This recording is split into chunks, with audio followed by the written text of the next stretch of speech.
Hey, it is Tuesday, the 23rd of April, 2024, and day two, technically, of flight training. And guess what? I got in the air. I got in the air twice, you guys. That's amazing. It's a lot more fun than not getting in the air. So we had a real early morning this morning, 7 o'clock flight. Got to the plane at 6:30. I learned how to do a pre-flight checklist. Did a little sumpy thing where the gas comes out of the out of the wings, and you check it for sediment and bubbles and stuff, or discoloration.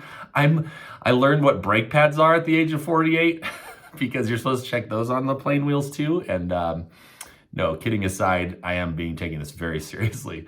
But lots to learn, so much to learn. So got through that, and Bonnie let me do some taxiing, and I was proud of myself because I didn't. I guess a lot of people use the yoke and try to steer. That's not how you steer a plane, ladies and gentlemen. It's all about the rudders. So I pictured myself in one of those big swan boats that you pedal, but you can't do it that way either. So I need some work on my rudder game, I ain't gonna lie.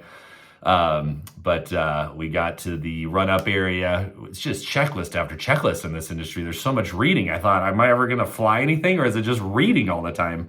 But just Bonnie's doing amazing. She's so patient and she's so kind. But she went through and kind of explained some of the stuff like I got it. A lot of it I didn't get at all. So, but we got directions to taxi out. She showed me again the 5 W's of how to communicate with air traffic control. I did some taxiing down towards the takeoff area. I'm sure all these terminologies are like, this is why you shouldn't be on this channel, Michael.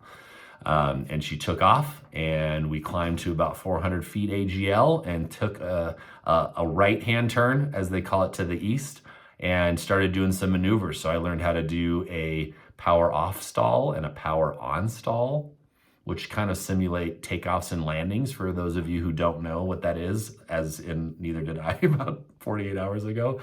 Did some 30-degree banks and some turning, and she said I did better than she thought, which just means by looking at me, maybe I was going to be worse. I don't know. And just, yeah, we kind of tootled around out there in the practice area for a while, and then came back, and she landed the plane like a pro that she is.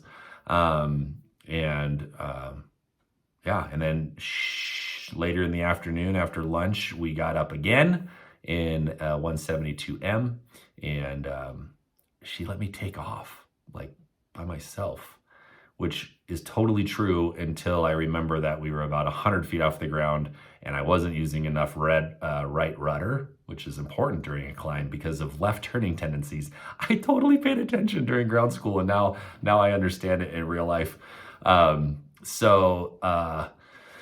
We only slightly went off the runway heading, which you don't want to do when there's a parallel runway. I understand, Bonnie. I know. I'm so sorry. She was great. And then it was a little bumpier this afternoon, so we tried to do some stalls and decided, maybe we practice some S turns. Like the slalom? I don't know. So you pick this road, right, in the middle of wherever you are, and you hit it. You don't hit it easy.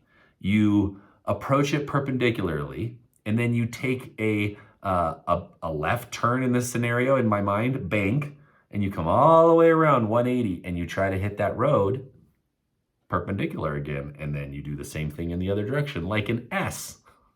Like they did it on purpose, the name. So I did that a few times, and I guess did okay there.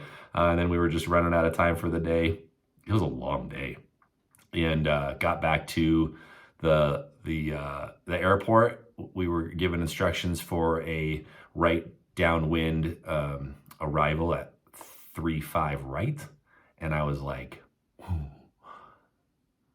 neat. And then I turned to her and I said, you're going to say my controls between now and when we have to turn right. And she said, yes, it's going to be okay. And it was, because she landed and it was beautiful. And then we taxied back and we had a debrief.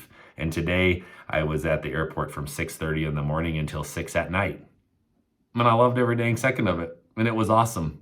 and I only logged 3.1 hours, but that's still a pretty long day for all of you other aviators out there who are trying to do it either fast or not fast. That's just a lot. So pretty big update today. That was a lot of fun, a lot of excitement for tomorrow. Tomorrow's touch and goes. Remember touch and goes? Apparently that's like where you land and then you're like, I didn't want to do that. And then you go and then you touch again and then you go, I don't want to do that either. And then you go. So we'll see how that all goes. She's like, I got to teach you how to land. Do you know how fearful this is? Fearful. I'm fearful. No, I'm not fearful. I am very confident that with the right instruction, even I won't die in a plane. That's all I got tonight, everybody. Hope you're enjoying. Leave your comments below, unless they're not nice, and then I don't care. We'll see you soon. Bye.